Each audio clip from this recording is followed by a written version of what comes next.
všetky aspekty nášho života sú pretkané utrpením. Niektoré takéto väčšie a niektoré utrpenie je veľmi drobné a jemné a väčšina ľudí ho ani nevidí, no stále je tam. Dá sa rozdeliť do takých 3 kategórií. Prvá kategória je tzv. Túžba po bytí. Už len to, že chceme existovať, že sa bojíme toho, že prestaneme existovať, už len toto samotné nám spôsobuje trápenie v našom živote. Preto utekáme od smrti, preto si na seba gebríme rôzne olejčeky a podobné blbosti, aby sme boli mladí a pekní, aby sme čo najviac oddialili to, čo vieme, že príde. Príde tá staroba, prídu choroby a príde nakoniec smrť, čo je niečo, čo nás ľudí desí, ale nevieme si to priznať. Všetci sme na tom rovnako, nikto nevie kedy, nikto nevie ako, nikto nevie, koľko máme času a preto na to nemyslíme, ale tá túžba potom, aby sme tu boli, tam stále je. Preto keď nás niekto začne ohrozovať, alebo sa mení politická situácia, alebo sa dejú akékoľvek veci, ktoré ste už zažili vo svojom živote, tak to začne brnkať na túto túžbu po bytí, po existencii.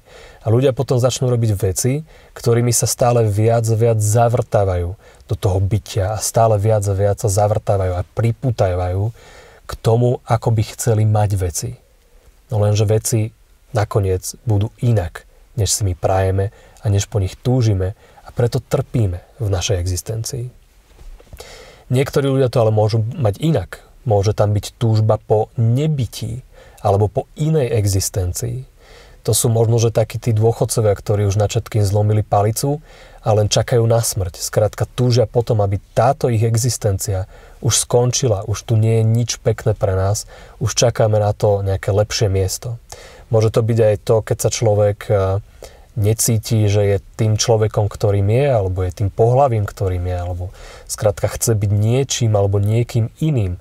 To je takisto túžba po nejakej inej existencii, ktorá nám takisto vytvára v našom živote mnoho utrpenia. Ľudia skrátka nie sú spokojní s tým, kto sú, nie sú stotožnení s tým, akí sú, ako funguje tento svet a skrátka tu nechcú byť, necítia sa tu ako doma.